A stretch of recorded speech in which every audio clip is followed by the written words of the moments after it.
바로 어제였죠. 39년 전 5월 21일은 전남도청 앞에서 집단 발포가 있었던 날입니다. 당시의 정황과 최근의 증언들은 전두환 씨를 발포 명령자로 지목하고 있지만 전 씨는 이를 부인하고 있습니다. 보다 명백한 증거가 필요한 상황에서 미국의 기밀 문서를 공개하라는 요구가 잇따르고 있는데 우리 외교부가 이 문제를 미국과 협의하겠다고 밝혔습니다. 남궁욱 기자의 보도입니다. 전남도청 앞 집단 발포가 있던 1980년 5월 21일 미군 정보원으로 활동했던 김용장 씨는 발포 직전 전두환 씨가 광주에 와서 회의를 주재했다고 미 국방부에 보고했습니다. 오후 1시 도청 앞에서 집단 사살이 이루어졌고 이런 것들을 감안하면 전두환의 방문 목적은 바로 사살 명령이었다고 생각이 듭니다.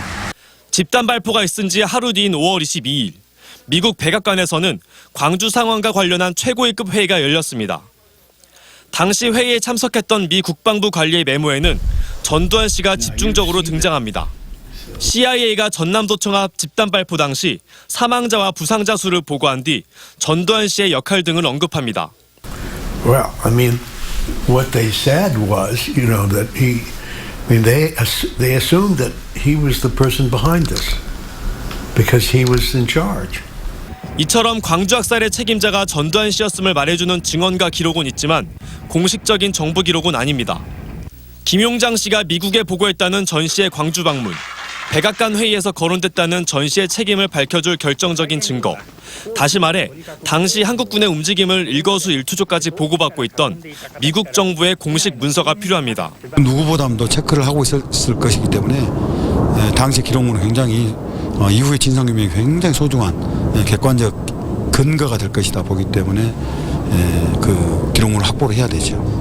우리 외교부도 5.18과 관련한 미국 정부의 문서가 진상규명의 열쇠가 될 수 있음을 잘 알고 있습니다. 외교부 관계자는 광주 MBC와의 통화에서 5.18 관련 기록물 공개 여부는 미국 정부가 결정할 사안이지만 미국 측과 협의해 5.18 관련 기록물을 받을 수 있도록 노력하겠다고 밝혔습니다. 5.18 연구자들이 39년 전 비밀의 문을 열 수 있을 것으로 지목한 미국 정부 문서는 광주 상황을 논의했던 백악관 회의록과 광주에 파견된 미 국방부 정보원의 보고서 등 11가지 기록입니다. 5.18 기념재단은 오늘 기자회견을 갖고 이 문서들을 공개해달라고 미국 정부와 우리 정부에 공식 요청할 예정입니다. MBC 뉴스 남궁욱입니다.